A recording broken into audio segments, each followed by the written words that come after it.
What's up, everybody, and welcome once again to Tale of the Tape, brought to you by Gym Bag Entertainment, the show about combat sports by guys that love combat sports. As always, it's your host, Craig, with my co-host. You're a harbinger of headlines, Michael Johnson.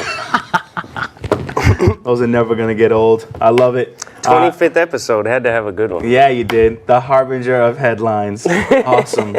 All right, this past weekend, we had UFC Fight Night 162, Demian Maia versus Ben Askren. Perhaps fight morning is more... Absolutely. Fight accurate. morning.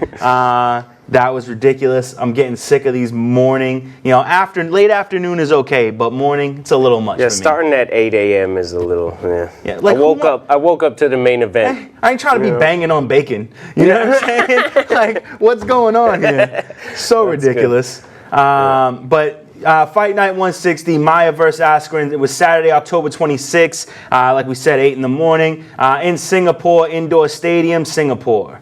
And we started off this fight really nice. Raphael Pessoa, 9-1, going up against the 10-2-1 no contest, Jeff Hughes. What do you think? I only got like 2 fights wrong on this whole card. Really? And one of them was, possibly a robbery, and the other one is a pleasant surprise here by Raphael Pessoa. He was everywhere, bro. Yeah. Fast hands, good pace. Oh, he was having so much fun in the octagon. He had the better cardio. He was being creative. Like, Jeff Hughes was super flat-footed. He took serious eye damage in the first round, it looked like, and some leg damage. But he had no urgency. He didn't try, anything, and Pessoa just coasted through the third round. But he put it on him in the first 2 rounds. Oh, he really did.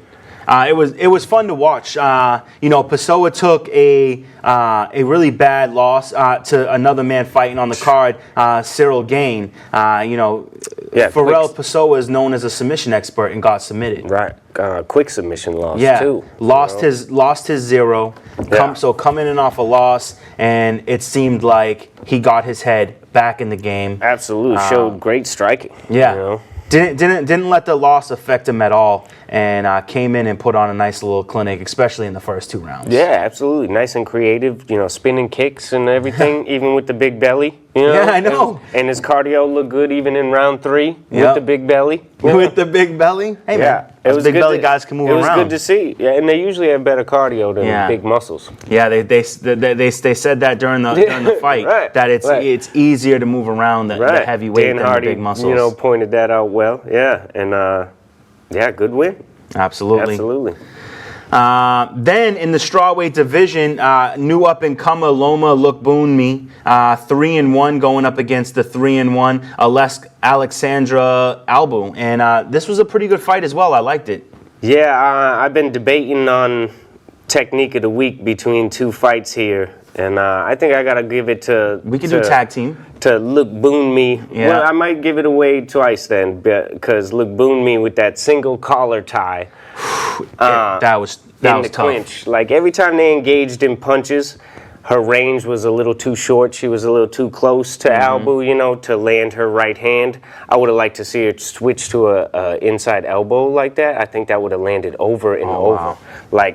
But, she ended up trying to throw the right hand, and it would land over her shoulder behind her head, and she would just tie her up and hold her there, and then knees to the body over and over and over. It's devastating all night. Albu, tough to take all that damage. A lot of fortitude from that girl. Little dirtiness in the first round with the holding the shirt and holding her shorts. Lookboonmee had to take her outer shirt off in the second round because it was all stretched out, I would have liked to maybe seen... did he take a point from her? I believe he stopped the action. What he did is he stopped the action because she wasn't listening. He told her to stop. She wasn't listening. He stops the action, lets her team know. This gotta stop now. And then the only thing he didn't do, and they explained it well, was put him back in the clinch because they say it's really hard. You'll get a lot of argument about where the hands were, how many hands were on. I mean, it was that position, that single collar behind behind her head. That was the only clinch position they found themselves in. And it didn't seem to she didn't seem to have a hard time to get back into that position. No, look, Bunmi, dominated it. She was so much more powerful. Started dumping her, with the classic Muay Thai.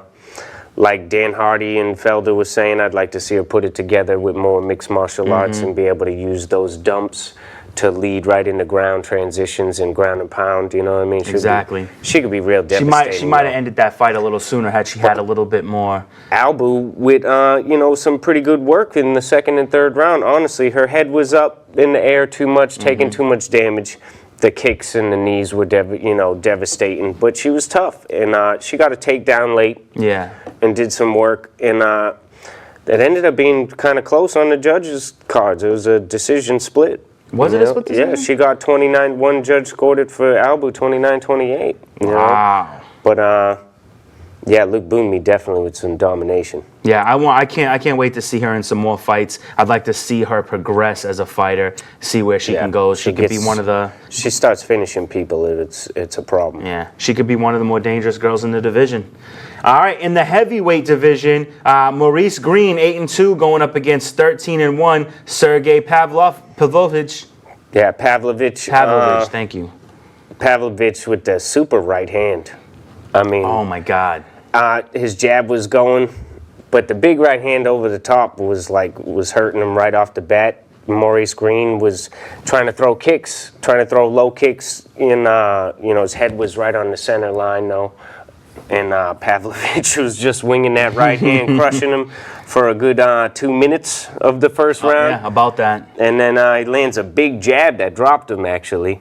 Yeah, he was landing the jab quite well. The jab is actually what knocked him back down on the cage, and then ground and pound. It was over. He was trying to run away, but he just couldn't. 2 minutes of the first round, impressive TKO for Pavlovich. I was extremely impressed with this. I really thought Maurice Greene had this fight.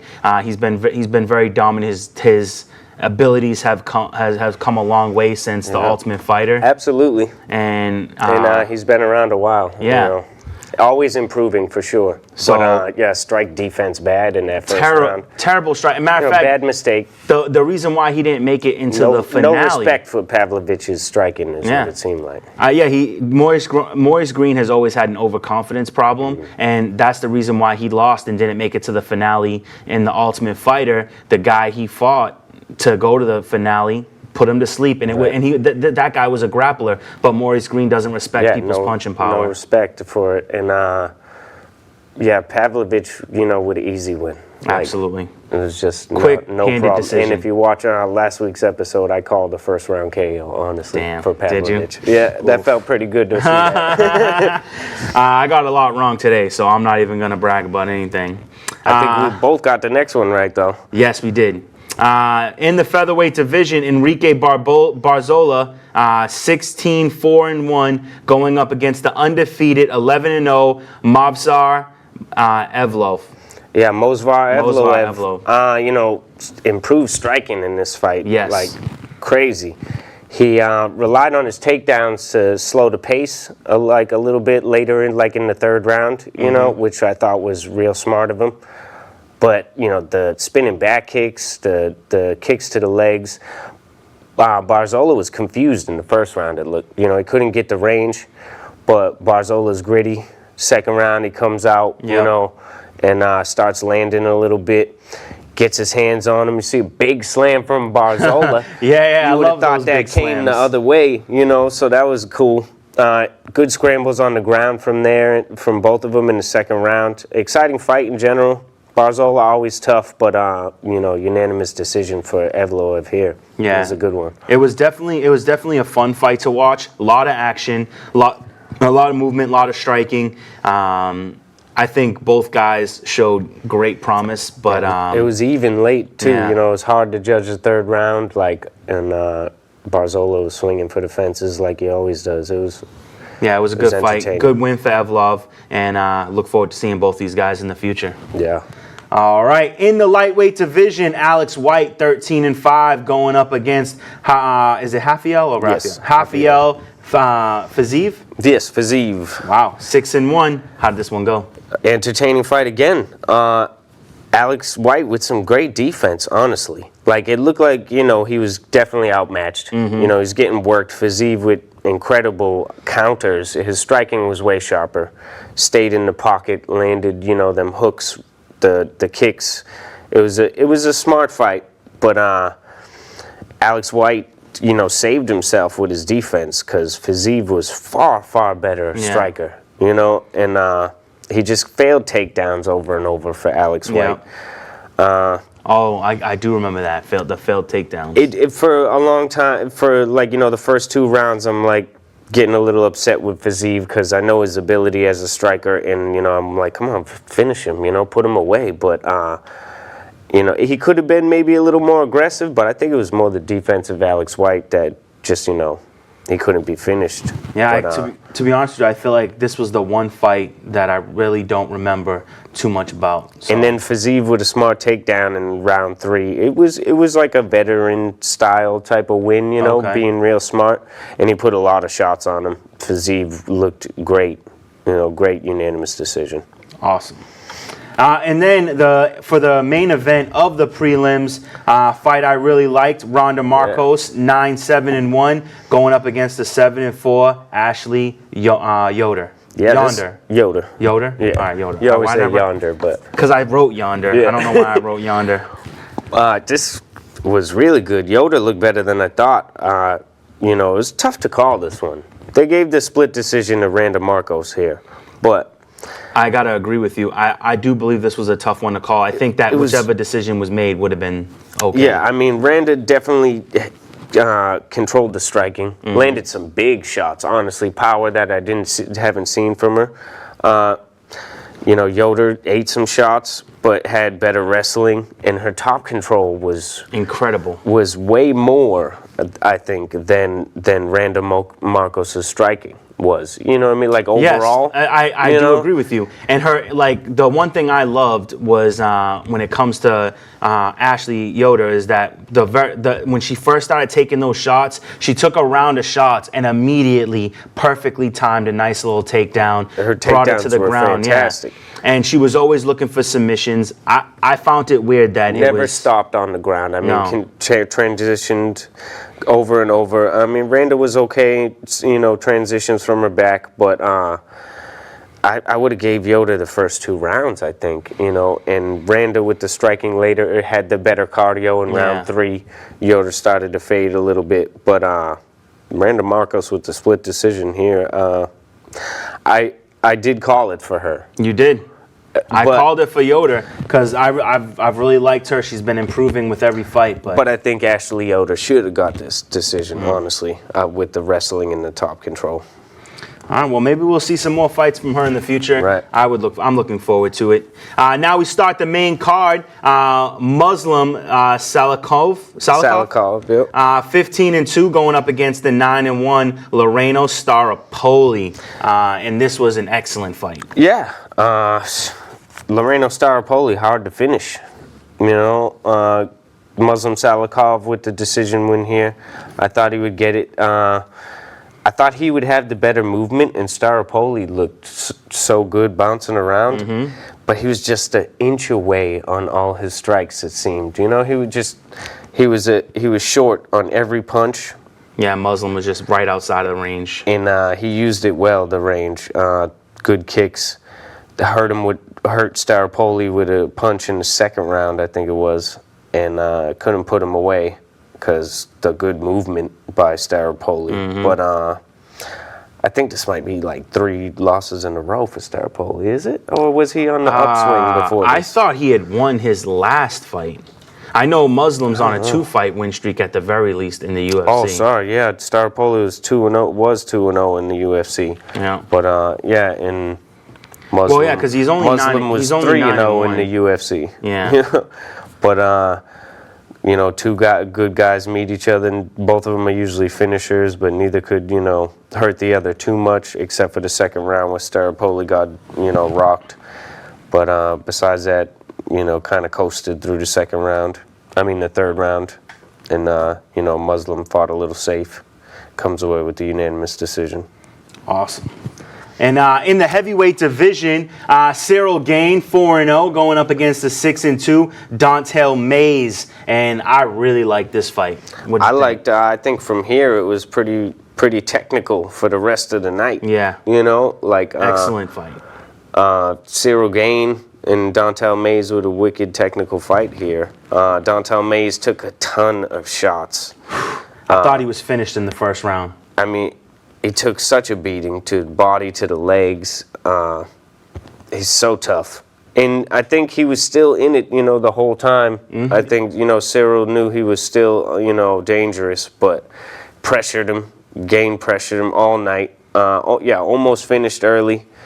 Two takedowns late in the third round.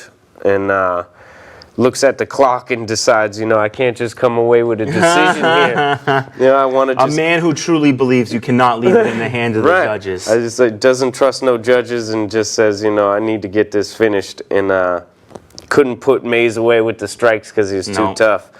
And they're on the ground, like I said, and he just drops back for the heel hook position. Such a beautiful transition to that heel hook. Mayes would never have thought that it was coming that late. He gets it in round 3 at 4 minutes and 46 seconds with 14 seconds left in the fight. And he tapped right away. Oh, instantly. As soon as it got locked into place, it was tap time. And, Cyril Gane with 2 submissions in the UFC now. Yeah, I know. Like the guy who came in as the bruising striker wins with 2 submissions. And I really love this. Like you said, I mean... Mayes stayed in the fight, but he was definitely getting brutalized. The whole time. Yeah, I feel like I can't remember a moment where he shined against Cyril Gane. No.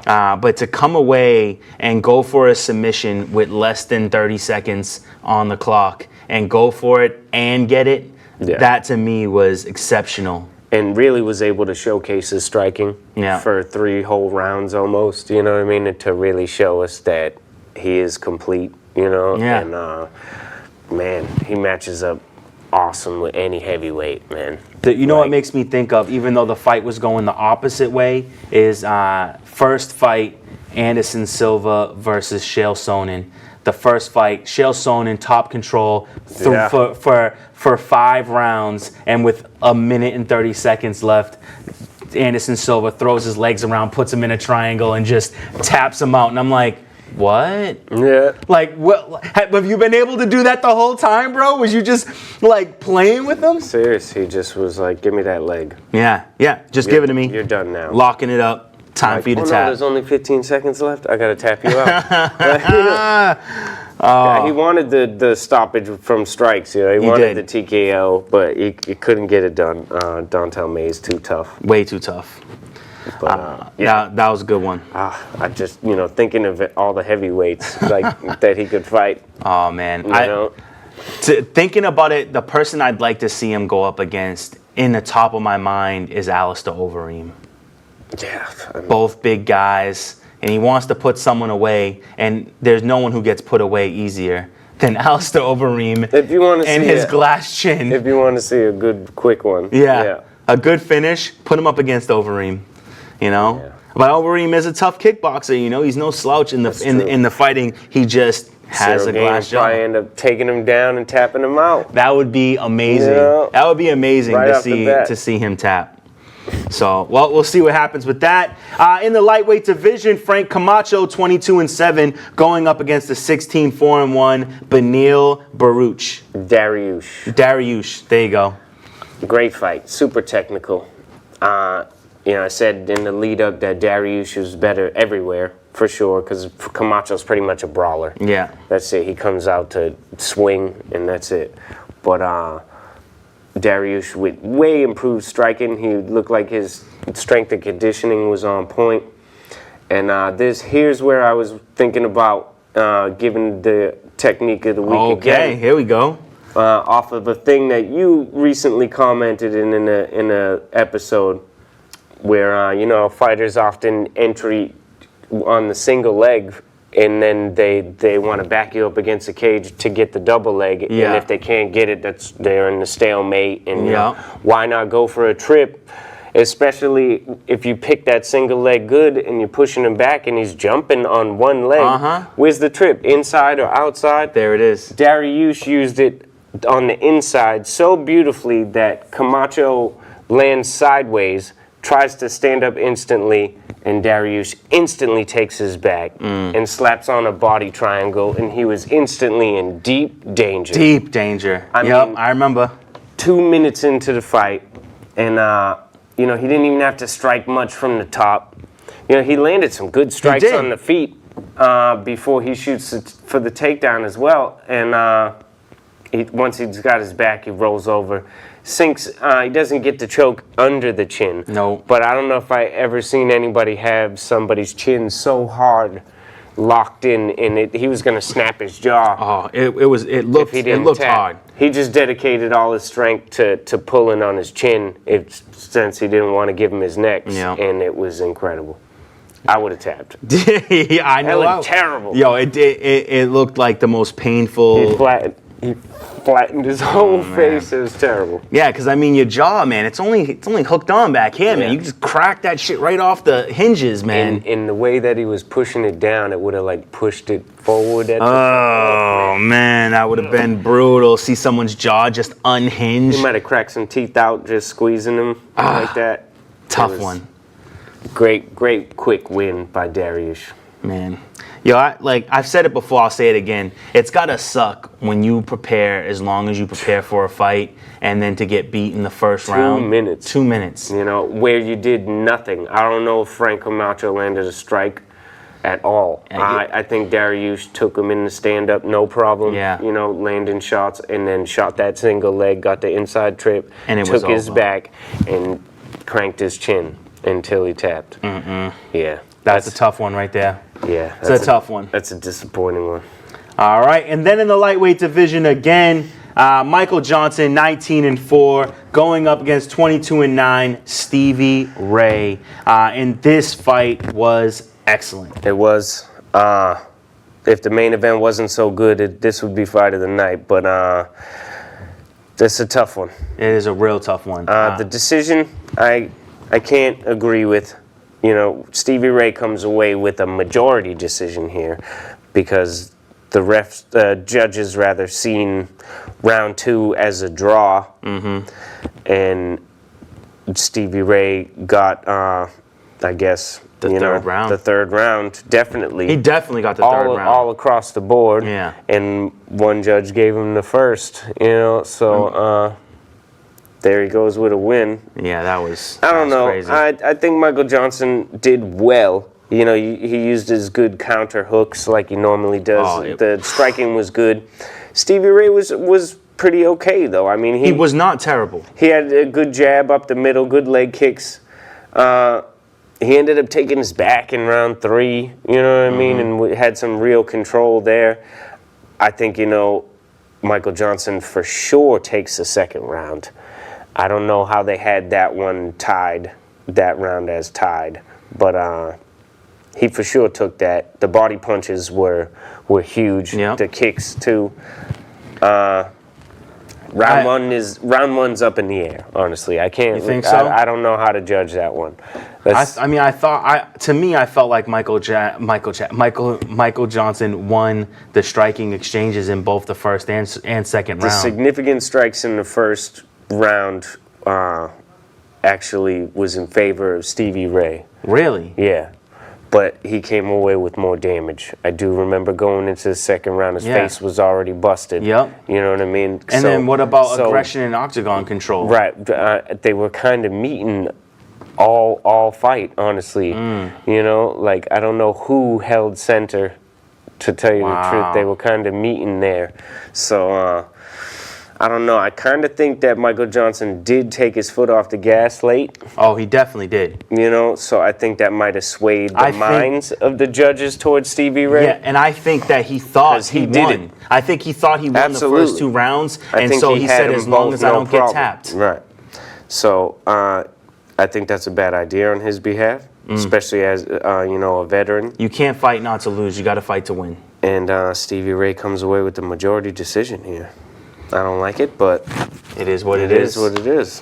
Yeah. All right, and now we have. That's the one fight that I'm upset about. Yeah, because I didn't call it right. And I think it's because it's a robbery. All right, in the main event we've all been waiting for. What is it called again? The Grappler's Delight. Grappler's Delight. Yes. Demian Maia, 27-9, going up against the 19-1 with 1 no contest, Ben Askren. Let's break it down. It was a Grappler's Delight. It was. And Demian Maia with some good boxing. Excellent striking. He's really learned over the years, like we said, and he smartly used it. You know, correct. Like he did want to grapple, obviously, like he always does, but he wanted to wear Ben down first with strikes, and he said it post-fight, and that was the greatest game plan. The straight left hand, all 3 rounds. The clinch, whenever they would wind up in the clinch, you know, it was knees to the body over and over by Demian. Ben Askren had those nice sneaky uppercuts. He did. Yeah. That was maybe the best of his striking. Correct. You know, by far. I think he's in over his head in that level of fighting. Yeah. You know, I think he went to the top too quick, but he had great scrambles. It was an incredible grappling match. I've never seen anybody escape a mount of Demian Maia to wind up on top. That might be one of the most impressive things I've seen in the octagon. I did not think he'd be that good off his back, you know. That was incredible to me. But, you know, the sweeps from Demian Maia, of course. Yeah. As well as Askren. But Askren had some nice takedowns, man. Of course. We knew he was going to be able to get him. And his wrestling is, you know, everything they say it is.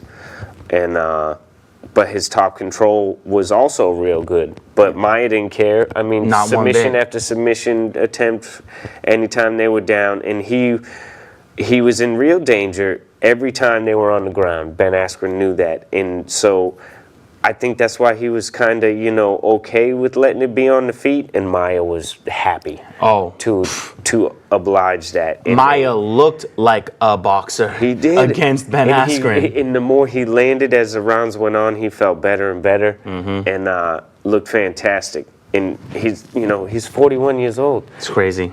And, you know, 3rd round, 3 minutes and 54 seconds in, Ben with another great takedown.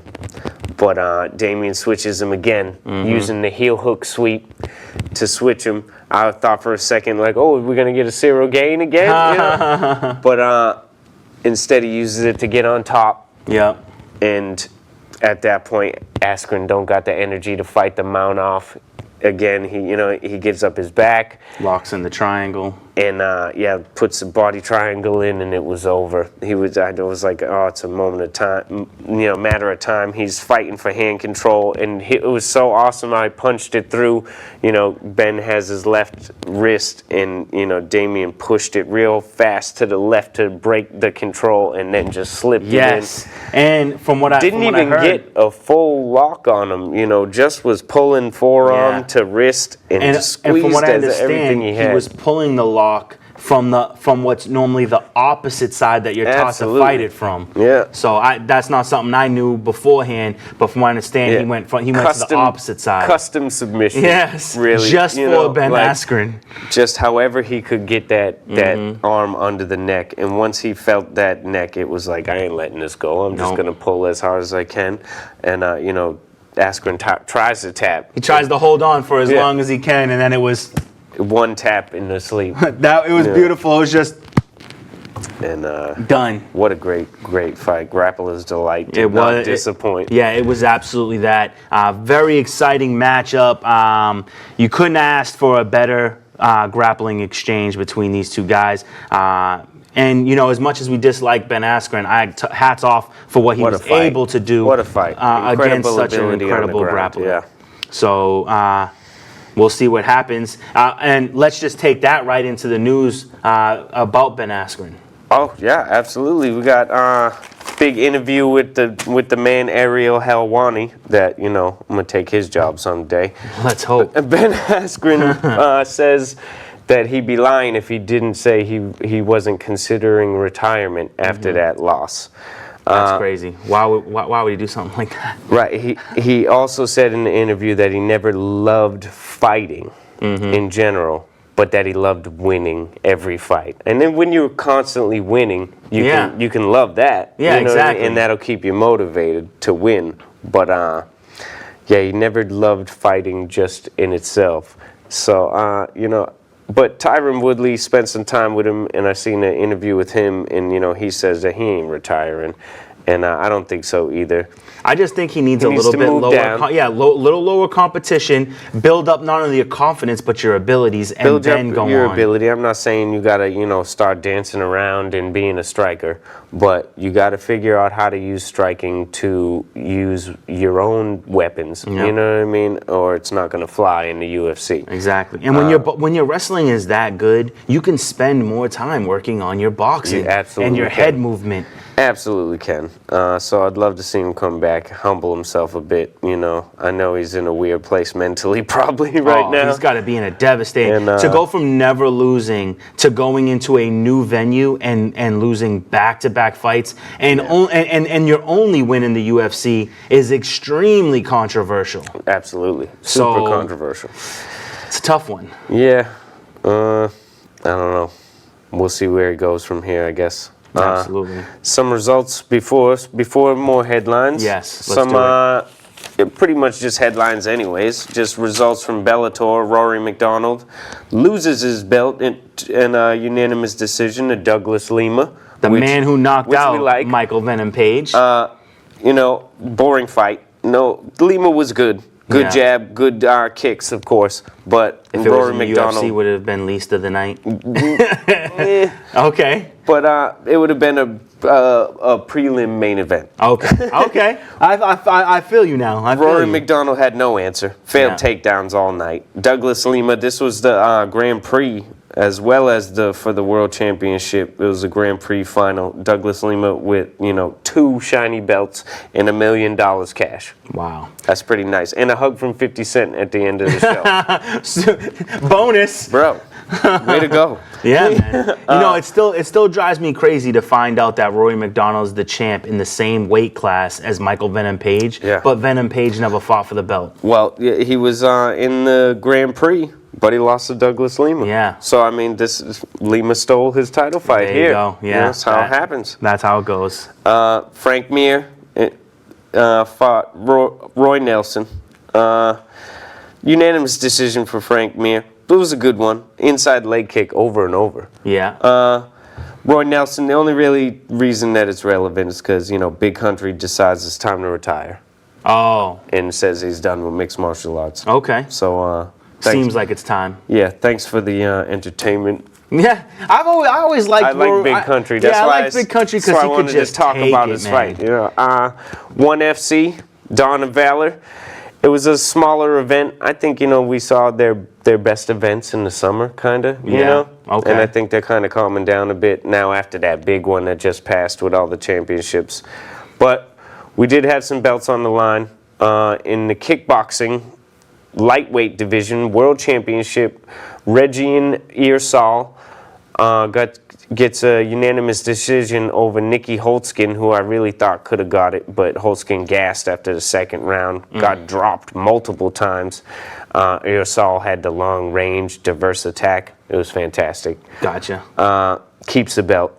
And then in mixed martial arts, welterweight World Championship, Sebastian Kadestam. He's had the belt, I think, 2 fights now. He's a great striker, but he's fighting, I liked his name here, Kiamrian Abasov, and he's from Kyrgyzstan. Reminded me of Khabib. Oh. In the style, ultra relentless takedowns that you couldn't stop. Good ground and pound. Gets round 1, 2, and 3 easily with the takedowns.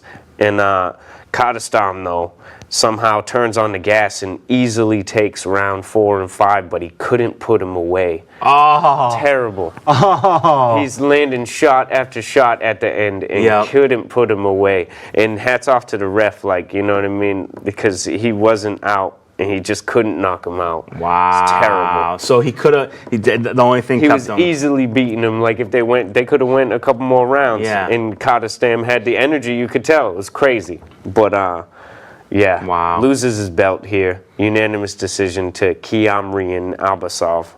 And new champ. I think this will probably be an immediate rematch. Oh, gotta be. Something fight like that, you gotta see an immediate rematch. Because the champ was coming back. You know. And now he knows better. But yeah, that's it for action. More news.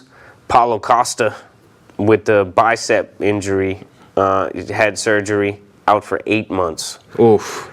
That's a tough one. Got right into a title shot and has to go out. It's a big deal for the middleweight division in general. I mean, who steps in? Adesanya is going to be ready to fight soon. I mean, he's going to be ready to fight soon, and Dana White has said like the super fight with Jones, if it does happen, is long out. It's long out. So I think that I thought I read something that said that he believed Yoel Romero would be up next. Kind of makes sense to me just because. Paul Costa fought. And it was such a close fight between the two of them. Exactly. It was a close fight, so I think that's a possible look. We did talk about the fact that Kevin Gastelum is fighting Darren Till, winner of that. Especially how far, he went with Israel Adesanya. Most people have Gastelum winning until, Adesanya puts it on him at the end. So now, and then there's also to say, Jorge Masvidal's fighting Nate Diaz. That's the headline fight. Such a big fight. If Masvidal were to win, I think that because he's already beaten Darren Till. He beats Ben Askren, who was the biggest up-and-comer in that division, and he beat Wonderboy. Right. So I mean, he's beat some of the main competition as well. So. It's a lot of things to decide. A lot of things to decide. Or maybe even a Kevin Gastelum, Jorge Masvidal. If those two guys win, or whoever wins Kevin Gastelum and Darren Till, and Masvidal and Nate Diaz, those guys fight, and then that person faces the champ. I don't know. And then we have Jared Cannonier in the mix. Oh, Cannonier. Right? His name just popped into my head while we're talking about it. Wait, but he's middle. Yeah, and Israel Adesanya is the middleweight champion. Oh, so why was I talking about Jorge Masvidal? My bad. I was letting you. My bad. Thank you for that one. Okay. Nah. Yo, oh. I just let you catch yourself. You did let me. I brought it back with Cannonier. Cannonier, man. I like that. I mean, he's in line. I love that fight. He's in line, is he not? I mean, we thought after his last fight that he probably needs another high caliber win, but so maybe he fights the winner of these guys. Gastelum Till, depending on how quick it goes. You know what I mean? Because if we see a war out of them, then they need some time to heal. Or maybe because Cannonier's ready to go. Yeah, Cannonier could face Yoel for it. Oh, that'd be I'd love to see Cannonier versus Yoel Romero. And Cannonier is ready for the big test. I mean, and that's what we were saying. He does need it. We were saying he needs the big test before the title. Oh, I like that. Cannonier, Romero, Number fight one night match. And one of the more up and coming fight nights. Fight night 168. Something like that. I was gonna say 7, but 8. Right. Something like that. Soon. Let's get it done. Dana White, you're the king of matchmaking. Let's make this happen. And then Conor McGregor. Yeah. Paul Felder, he initiated it in the interview. Calls out McGregor blatantly. Yep.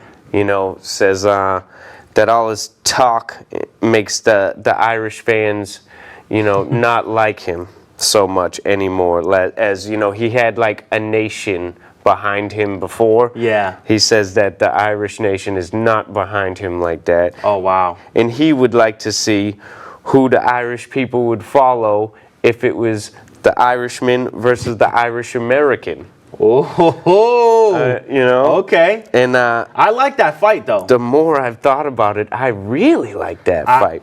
If Paul Felder goes on to say some tough words against him too, says that left hand cannot knock him out, which is like, come on, Paul. I mean, anyways. Because to be honest with you, if Conor McGregor Paul has a well-suited style to go up against Conor, though. Very compact, doesn't take so much damage. Super endurance, super tough. The gas knows tank. how to get inside. Yeah. I mean, nobody's been able to keep him at range. Because he's got to get in tight on you to work his attacks, but nobody can keep him at range. and he can get in on you. I think McGregor needs a test lower than, Yeah, we've talked about that. Number one contendership. A lower take. I still think I would like to see him fight Cowboy instead. And that's I what I've honestly heard. think Cowboy's a high ranking for McGregor to go against as well. I've heard a lot of speculation that in January, I thought I heard would something not on the mind 14th. I wouldn't mind Paul Felder, but to see him fight Cowboy Cerrone, because those guys have a little bit of back and forth, and now that Cowboy Cerrone is in the lightweight division, right. I think this is a perfect opportunity for these two to settle their differences. If I had to choose, I would choose Cowboy, but I would love to see Conor, because I agree. It's a nice little, what I would like to call a hump fight for him. Absolutely. If you can get over this hump, now it's on to better competition. Crazy story. Henry Cejudo, probably my least favorite fighter in the UFC. Definitely least favorite champ. He's, mark my words, he's going to vacate this flyweight title. He said to Dana that he can't force him to fight, Joe Benavidez, but, Joe deserves a shot. And Yep. Dana said, you ain't fighting nobody unless you fight Joe. So Henry's refusing, which... You're a champion and you're refusing to fight somebody. Don't make no sense. That's the wackest shit I ever heard, even before you saying you're not going to fight for the flyweight title. And he said, I've always had trouble making weight at fly anyway, so he's talking about relinquishing it. Yeah. Howard. Now I'm a little upset, though, because we've seen our boy Sergio Pettis defect and go to Bellator for some big money. Yeah. Instead of, big... And better chance of winning the title. This would have been the interim title fight that we would all love to see. Joe Benavidez against Pettis. They fought before, and Pettis beat him before. But I think maybe, we'll see a Davidson Figueiredo or Jussier Formiga coming up to fight Benavidez here to get a makes sense. Interim shot coming up, which is a little upsetting. But it don't seem like Dana's I don't like interim putting so much fights on the flyweight in general, though. Yeah, now that Mighty Mouse is he gone, let Pettis go. Yeah. I don't understand that. Crazy. All right. The moment we've all been waiting for. Oof, man. The greatest non-championship card ever in the history of the UFC. So crazy there's no belts here. UFC's 300th event. Is it? No, it's 500. 500th. Yes. My bad. The 500th event. 500th overall event. Coming down to a non-title fight. UFC 244, Masvidal versus Diaz. Saturday, November 2nd, 10 p.m., Madison Square Garden, New York. And this is going to be the most entertaining card you've ever bought and paid to watch. Get your friends together, and you should be watching this event. If you've never watched a UFC event, if you only ever rarely watch UFC events, this is the event to watch, and we are going to jump into it. It's crazy. I mean, the early prelims looks like a fight night card. Yeah. I mean, a main fight night main card. It's crazy. Let's go. It's awesome. All right. In the men's flyweight division, Julio Arce, 16-3, going up against the 10-1-1 Kareem Dawodu. Dawodu with that great fight last time out. Absolutely. Which was great back and forth, but the hooks and the power of Dawodu, his athleticism. That KO was in July, I believe. Julio Arce, though, got the big head kick KO over against Arosa last fight. Good range, good ground for Arce. Just an excellent matchup. Dawodu, though, I'm going with him with that power. These are all going to be so tough to call. It's going to be tough to call, but I agree with you. Dawodu is definitely as my choice in this particular matchup. In the welterweight division, Lyman Good, 20-5 with 1 no contest, going up against the 14-3 Chance Rancountry. What do you got? Chance Rancountry been impressing me. He had the big decision versus Nadayev. I believe that was in June. He's a brawler with decent ground game. Lyman Good been around forever. He was on a tear, but then he tested positive. He's 1 out of 3 since that positive test. He's definitely better on the feet. I believe he lost his last fight to Demian Maia. I gotta go with Rancountry. He's on the way up anyways. Yeah, and I don't like him too. I don't like to pick guys who test positive. I like Rancountry. All right, in the women's flyweight division, Caitlin Kukagian? Chikagian, that's really how you say it? Chukagian. Oh, Chukagian. Yeah. Caitlin Chukagian, 12-2, going up against the 17-5-1 Jennifer Maia. We should have a drinking game. Every time Craig messes up a name, you take a shot. That's like my favorite one yet. Kukagian. Kukagian. Yo, I was saying it over and over again. I'm like, is that Kukagian? Oh, she's been in the UFC a while. She won 2 out of 3 fights as a bantamweight. She's now won 3 out of 4 fights as a flyweight. Her last fight was a big win over Calderwood. Okay, yep. Volume striker, 0 power. Like 0. So she's like an AD. Like it'll be a decision if she wins. You know, she's Jennifer Maia 2 out of 3 in the UFC. She got a win over Roxanne Modafferi last time. Maia with some okay submissions, but Kukagian,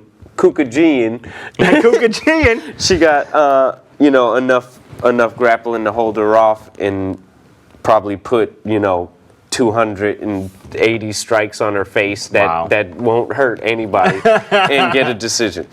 So you're going with Kukagian? Kukagian. All right, I'm gonna go with Jennifer Maia just to split this one up. All right, and that's the main event of the early prelims. Now it's where it just gets bananas. Right. When you start off a prelim with a heavyweight bout between Andre Arlovski, 28-18 with 2 no contest. A prelim. And a first fight in the prelim at that, going up against Jairzinho Rozenstruik. Yeah, and Rozenstruik, I mean... Coming off a nice victory. Coming off 2 knockouts in the first round. Alan Crowder and Junior Albini last time. He's a smaller heavyweight, super finisher, though. Yeah. I mean, he's devastating and dangerous. Andre Arlovski. If you don't know who he is, you shouldn't be watching us. Yes. He's got 17 heavyweight wins, and that's the most in heavyweight history. Wow. So that's pretty cool. Last time out, decision Striking clinic. versus Rothwell in July. Yep. Before that, a couple decisions. That one controversial one didn't go his way, but he's been fighting good. Yep. Been in good shape. I don't know, though. This is a tough one. You got to fight Rozenstruik. Hopefully he tests him. I want to see him test Rozenstruik. Whether Arlovski gets knocked out or not, I want Jairzinho to get tested. Yeah, I like Jairzinho. But I think he's going to knock Arlovski out. All right, in the middleweight. I'd love to be wrong. I like Andre Arlovski. I called him last. You can never doubt his ability. No, the former champ is serious. Like I said, former champion, 2-time heavyweight champion, plus the 17 heavyweight wins. That's crazy. So. All right, in the middleweight division, Brad Tavares, 17-5, going up against the undefeated Edmund Shabazian. Good one. Cool. Wow. There we go. I thought you was going to slay it. I did think I was going to slay it too. Good enough. Shabazian. Yeah. Brad Tavares been around forever. Yeah. He was on the Ultimate Fighter 11. Damn. Right? We're almost at 30, ain't we? Yeah. Out of his last 4 fights, decision wins, KO wins, decision loss. He's all over the board. He had a good decision loss against Israel Adesanya, so that showed that he's still in good form. Well, if you can get to a decision against Israel, that's impressive in itself. Edmund, on his way up. He was on the Ultimate Fighter as well, season 28, however. Yeah. So the most recent one. Right. Round 1 KO against Charles Byrd, and round 1 submission over Jack Marshman. He's explosive. It's well-rounded. Tavares seems to be in trouble, maybe. Yeah, I agree with you. And Shabazian, who knows? He gets a win here, and he could be up in the talking too. Yeah, he probably gets if he wins this fight, he might get a shot at a top 10 contender. Right, All right. Maybe he's fighting Jared Cannonier. Sure.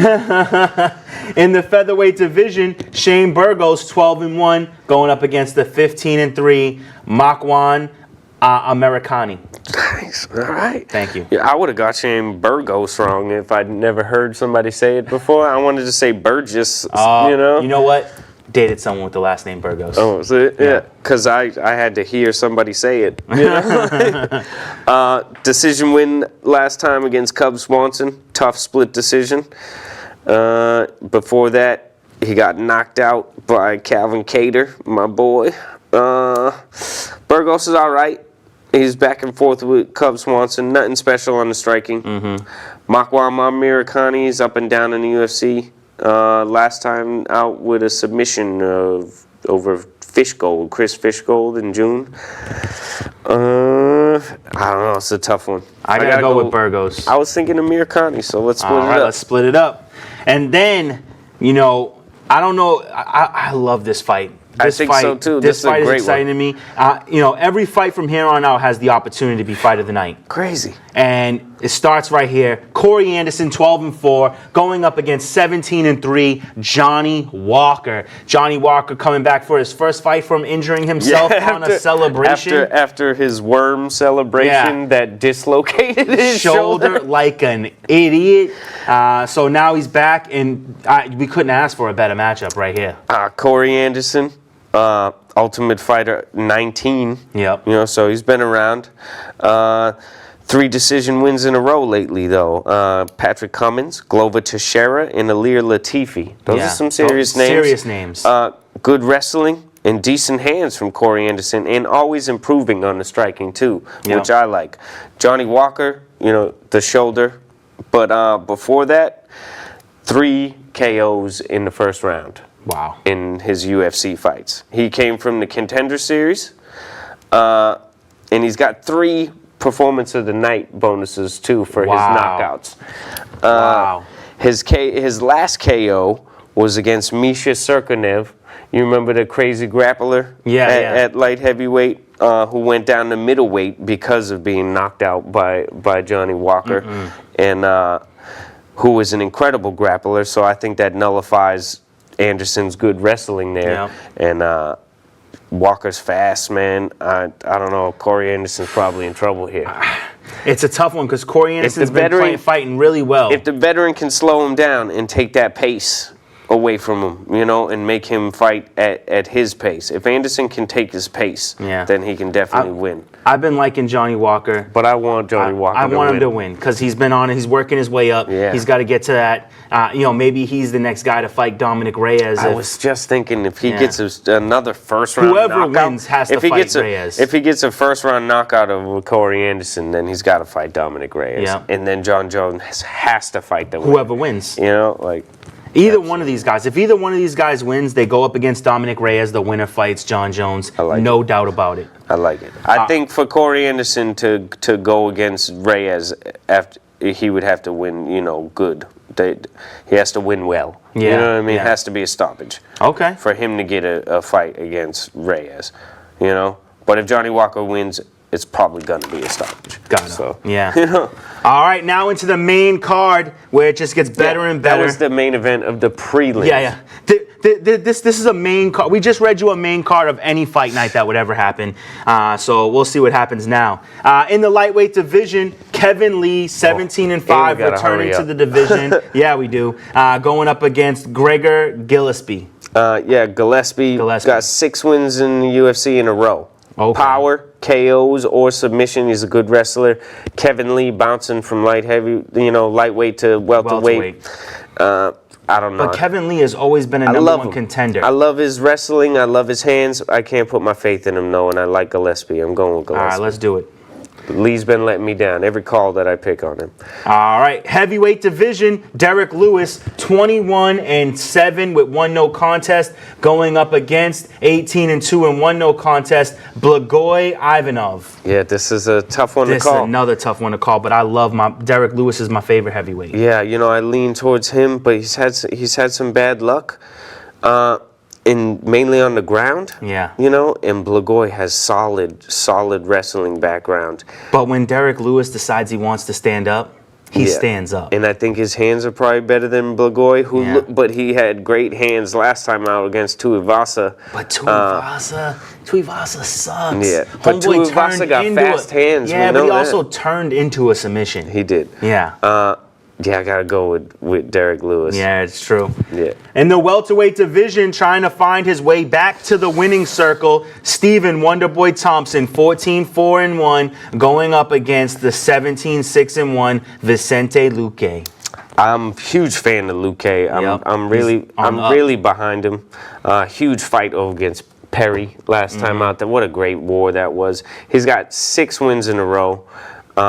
Huge finish. Like if you look at his 6 wins, mostly KOs. I mean, and he don't even use his BJJ, which is incredible. And Stephen Wonderboy is susceptible to the KO. He called out Thompson. Yeah. I think it was a name he wanted to fight because Luque's ranked high now. Thompson coming off the KO loss to Pettis and controversial decision loss to Till. Yeah. So I don't know. I definitely got to call Luque here.